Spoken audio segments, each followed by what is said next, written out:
গিদ্ধ কি সত্যি কয়েক কিলোমিটার দূর থেকে মৃত্যুর গন্ধ পায়? আকাশে যখন গিদ্ধদের গোল গোল ঘুরতে দেখা যায় তখন প্রায়ই মনে হয় ওরা আগে থেকেই কিভাবে বুঝে গেল।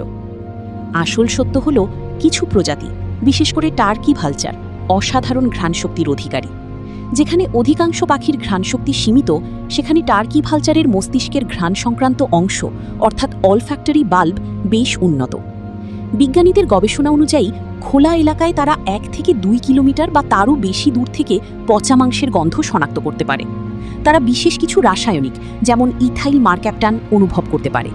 এটি সেই যৌগ যা পচনের প্রাথমিক পর্যায়ে তৈরি হয়। মজার ব্যাপার হলো গ্যাস কোম্পানিগুলো প্রাকৃতিক গ্যাসে ঠিক এই ধরনের গন্ধ মিশিয়ে দেয় যাতে লিকেজ সহজে ধরা পড়ে। অনেক ক্ষেত্রে গিদ্ধদের অস্বাভাবিক আচরণ দেখে পাইপলাইনের লিক হওয়ার খবর পাওয়া গেছে। গিদ্ধ ভয়ের প্রতীক নয়, বরং ইকোসিস্টেমের গুরুত্বপূর্ণ পরিষ্কারক।